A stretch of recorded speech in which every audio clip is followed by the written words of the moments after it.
as Kazhagam. Tamil literature from the 10th and 11th centuries refers to the modern Malaysian state of Kedah as Kadaran. Rajendra Chola, the greatest Chola king who commanded the largest naval fleet at that point of time, and later Pallava kings spread Tamil culture and Tamil script in Malaysia. 80% of the population in Malaysia today is of Indian population in Malaysia today is of Tamil origin. We have great commercial relationship between Kuala Lumpur and Chennai with companies from Malaysia setting up and investing in Tamil Nadu and vice versa. Tamil festivals are still followed in Malaysia in true spirit. Example being Thaipusam for Tamil Lord Muruga, particularly in Batu caves, reinforces the cultural connection between Tamil Nadu and Malaysia. To discuss more about the investment and business opportunity, today we have an illustrious list of panelists, experts in trade and business, His Excellency Mr. Saravanan Karthikeyan, Consul General of Malaysia to Chennai, Datuk P Kamalanathan, Chairman Labuan Port and former Deputy Minister of Education Malaysia, Tan Sri R. Doraisingam Pillai, Founder and CEO Lotus Group Malaysia. Each panelist may, the Honorable CJ may join, I think he has joined. Okay, so now I invite His Excellency Mr. Saravanan Karthikeyan to address the event. Sir, the floor is yours. You have to unmute it.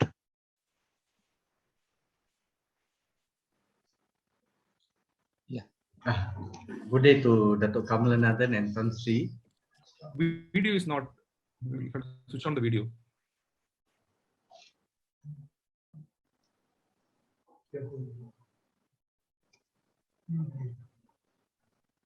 Yeah. Okay, we can see you. Good day to Datuk Kamalanathan and also Tan Sri. Good day, and also all the participants today to this webinar session. Trade, business and investment opportunity between India and Malaysia serves as a platform to provide key information on market situation, business opportunity, regulation and changes. Before I begin, I would like to express my appreciation to the organizer for inviting me to deliver a remark. Ladies and gentlemen, despite the ongoing pandemic crisis, Malaysia has demonstrated a level of resilience as shown by its strong development trajectory and robust growth. A country with a population of 33 million and the economy is expected to grow 4.5% this year amid the dramatic resurgence of COVID-19 in the beginning of Q2 this year. According to World Bank report recently received, while still dealing with the impact of COVID-19, Malaysia external economic conditions are improving. Malaysia total trade between January to May this year is increased by 30.5% after decline by almost 5% in the same period last year. Export grew at 38.5% while import at 24.5%. Top Malaysia exporters such as electrical and electronics, petroleum, palm oil, to name a few, recorded a double-digit growth. The recent World Bank Ease of Doing report for 2020 ranked Malaysia as 20th globally, jumped 3 spots from the previous 15th place. Regionally, Malaysia is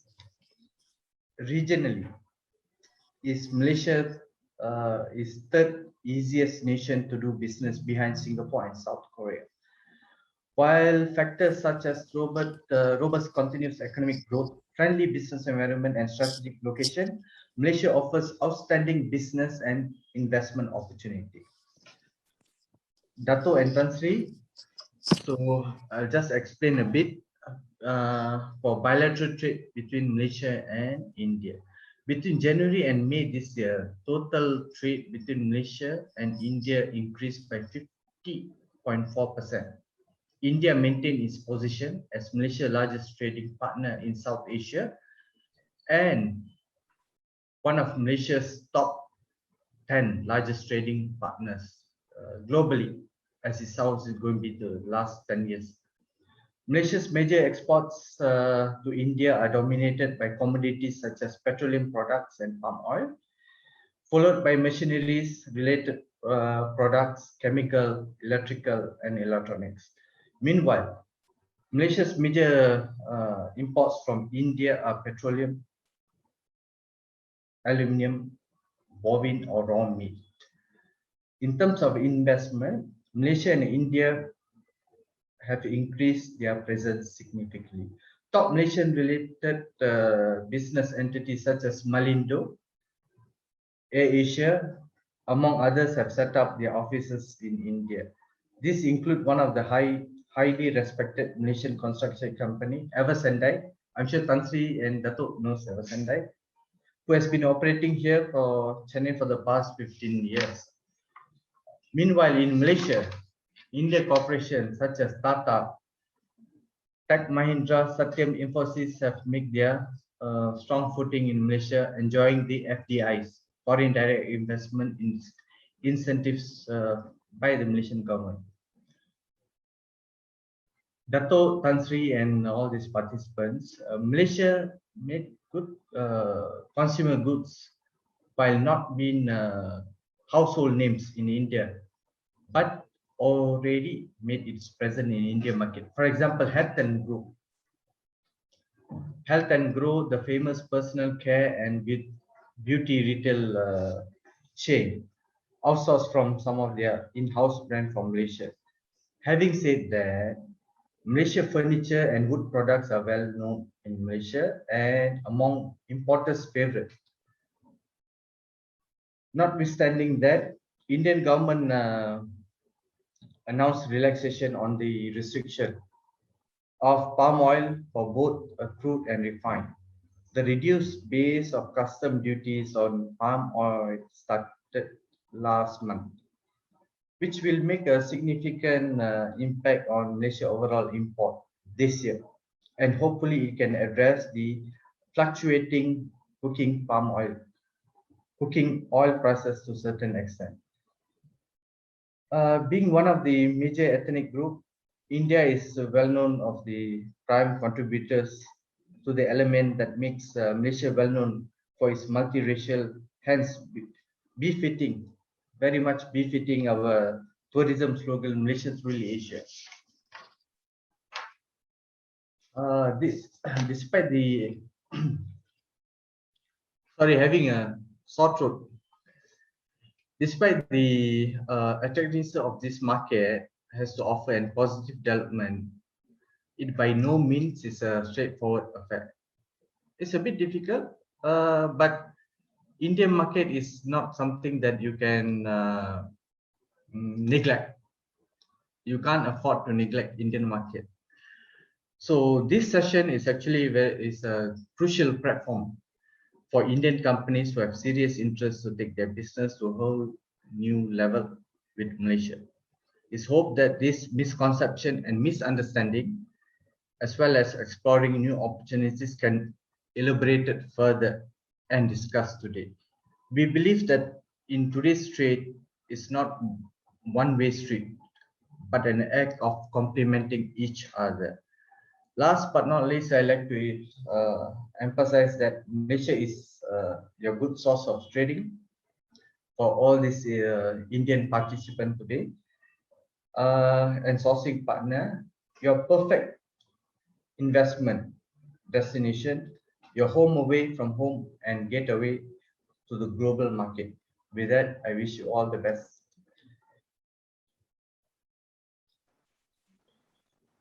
Thank you, His Excellency Consul General, for your valuable inputs. The Consul General has said, the trade between India and Malaysia runs deep. To give you a perspective, we are the third largest trading partner in ASEAN. And for Malaysia, India is the largest trading partner in ASEAN. And almost 40% of Malaysia's exports is with India. So that will also give us the scale of opportunities between both the countries. And when it comes to import, Malaysian imports, almost 34% of the imports happen from India. So this is the kind of opportunities for people who are trying to tap onto this from Malaysia as well as into India. So with this, I open the floor to Datuk P Kamalanathan for his valuable insights.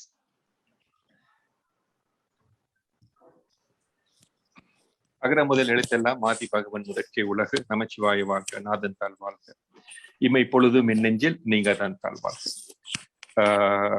Mudalkan DPF Dravidian Professionals Forum, I'd like to appreciate and thank you for inviting me, Mr. Puhal Gandhi, and also Mr. Jai Shankar Venugopal, who is hosting today's show. I would also like to congratulate, before I talk, I'd like to take the opportunity to congratulate my good friend, His Excellency, the Consul General, Mr. Saravanan, for recently being honored as a Datukship Award by the Governor of Penang. It's a befitting award to a fine young gentleman who has worked very hard from humble beginning. And today, I'm proud to say that the government, the Penang Governor, a former diplomat himself, has decided to award our Excellency Consul General Datukship. Congratulations, Datuk Sarah. I'd also like to say hello to my very good friend, Tan Sri Thuraisingam. Nobody in Malaysia can say they have not heard about him or not met him. He's a successful entrepreneur, but more than a successful entrepreneur, he's a good man that has given hopes and aspirations to many younger generation and is contributing immensely for the community in all the way that he has invested. And it is actually an honor for DPF and myself to share the same platform with him today to talk about trade investment opportunities, Malaysia, India. And I must also appreciate the presence of Dr. A.T. Kamalanathan, who I must say is an expert in this industry.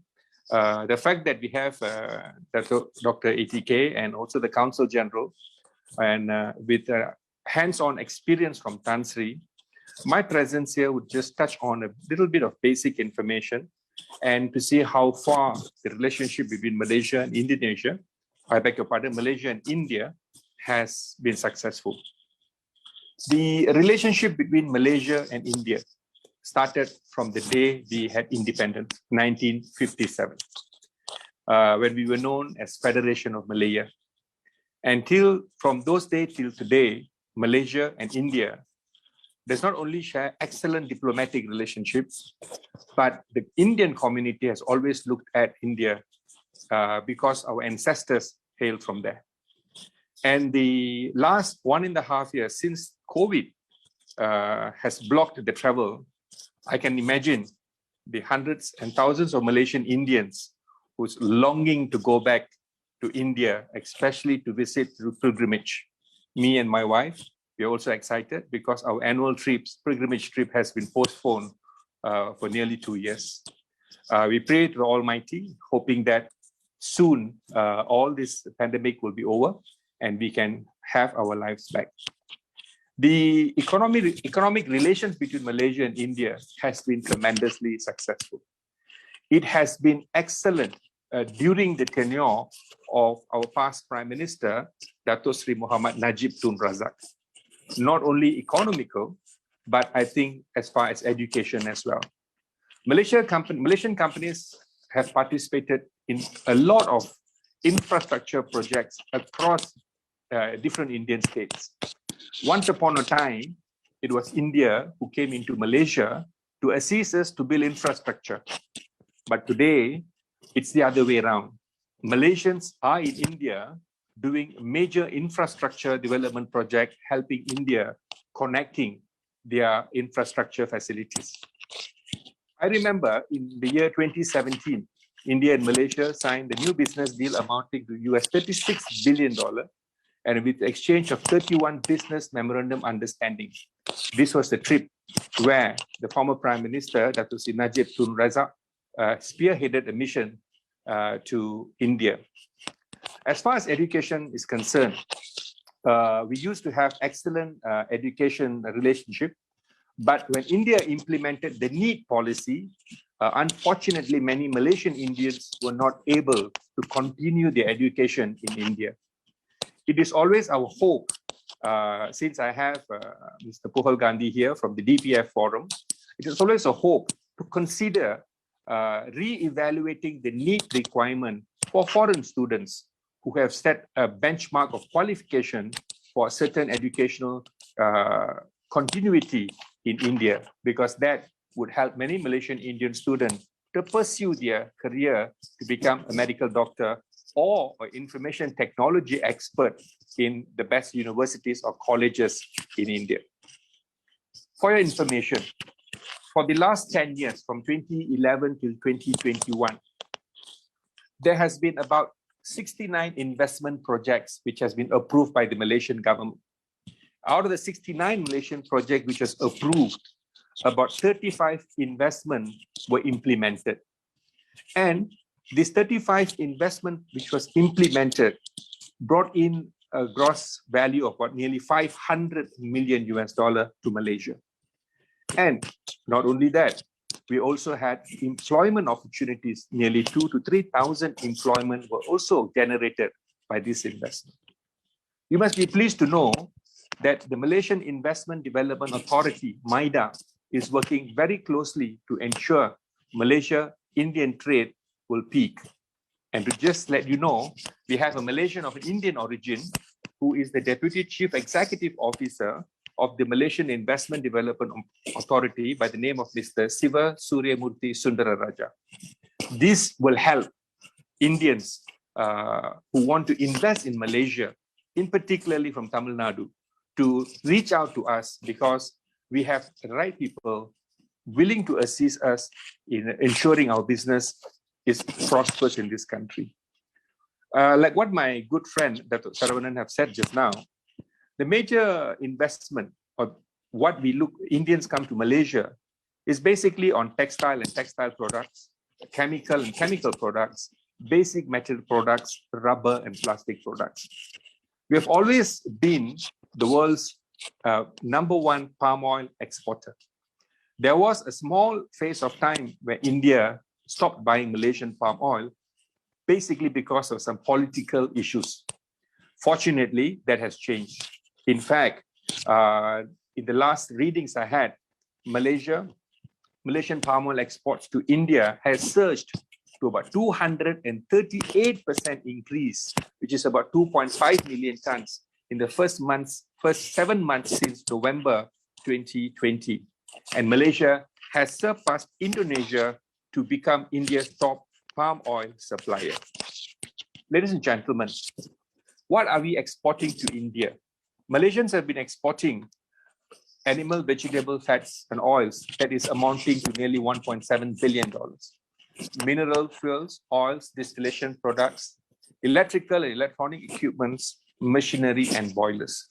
Malaysian export to India in 2020 has been about nearly $7 billion. The number is huge. The opportunity is aplenty. From India to look into this part of the world, Southeast Asia, Malaysia would be the most reliable country because of the geographical location and also the space availability for investment.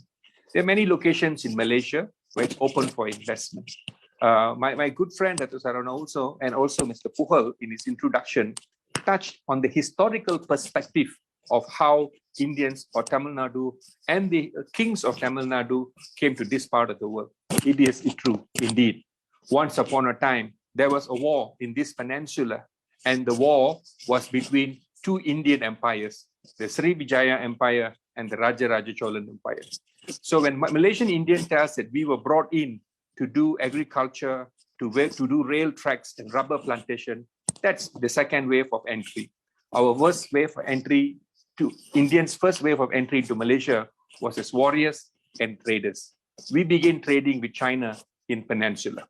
So the historical perspective, the cultural link, the strength, the strong diplomatic ties between Malaysia and India will always be important to assist and to make sure every Indian businessman who wanting to invest in Malaysia is successful, and at the same time, Malaysians wanting to invest in India would also be equally successful. I will stop my brief presentation. I thank the Dravidian Professionals Forum for giving me this opportunity. Thank you very much. Thank you, Datuk P Kamalanathan sir, for such a brief but a very informative speech. In fact, you touched upon a very sensitive issue, the NEET policy, with respect to the students from overseas, and we in Tamil Nadu is also not in favor of any NEET policy and are taking up with the government. So let us see what outcome we will be able to bring in.